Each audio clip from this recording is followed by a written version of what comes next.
we learn markets, let's know some more about futures contract and understand how it works.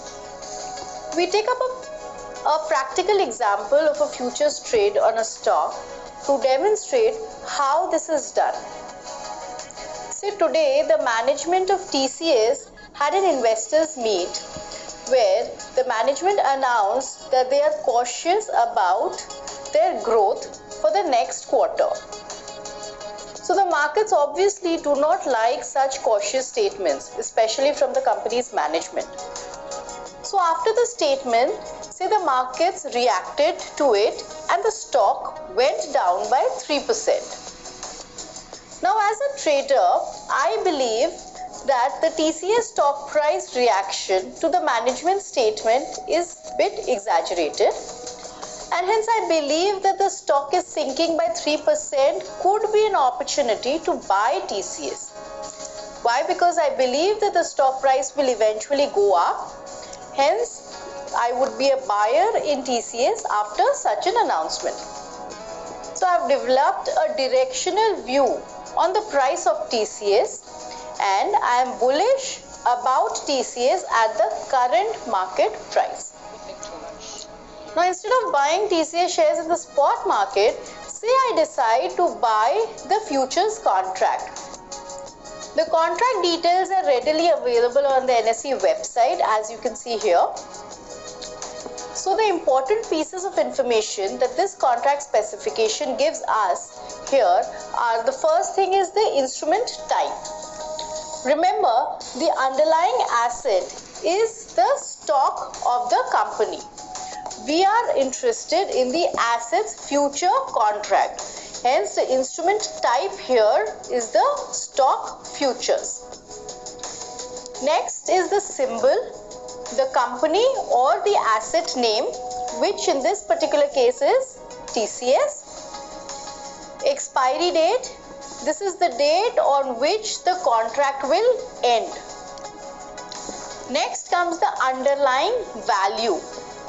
Now this is the same as the price at which the underlying is trading in the spot market.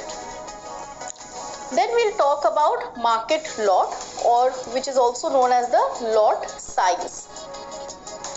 A futures contract is a standardized contract. Remember, we had discussed this in our previous video, and the parameters are prefixed.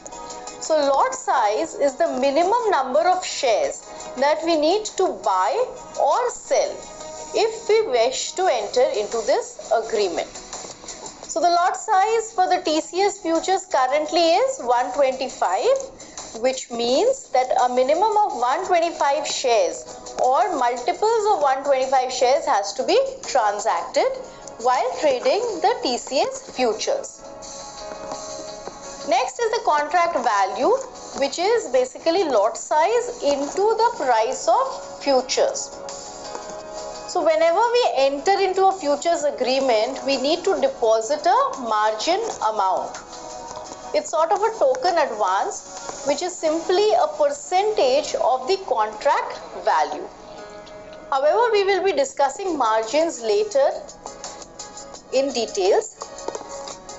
So coming back to our example, so when I have traded, I have digitally entered into an agreement where a certain counterparty is agreeing to buy 125 TCS shares from me at a particular price which has been traded, and this futures agreement between me and the counterparty expires on a particular date, which is the last Thursday of that month.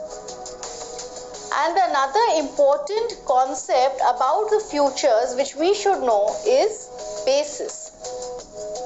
Now basis, it is the difference between the futures price and the spot price. So say for example, the price of 1 month TCS futures contract expiring on say 22nd February 2018 is 2,965. Whereas the underlying spot price of TCS is say 2,958. So the difference between the two, the spot price and the futures price, 2965 minus 2958 is known as the basis. Here in this case, in our example which we discussed, the basis is 7 points. However, we should know that the basis will become 0 as we approach towards the expiry, the settlement date. The next important concept which we should know is the futures premium. If futures price is trading higher than the spot price, the basis is positive and it is called the futures premium. So in our example, we can say that the futures is trading at a premium. Why? Because the futures price was higher than the spot price. Now this futures discount, if futures price is lower than the spot price, then we say that the futures is trading at a discount. Another important feature about futures and derivative market which we should know is regarding the settlement. In the derivative market, the contracts are often executed on a pre-decided settlement date. And on the settlement date, the contract seller may either opt for delivery of the underlying asset, which is known as the physical settlement, or he may simply settle the entire position through cash, which is known as cash settlement. Thank you.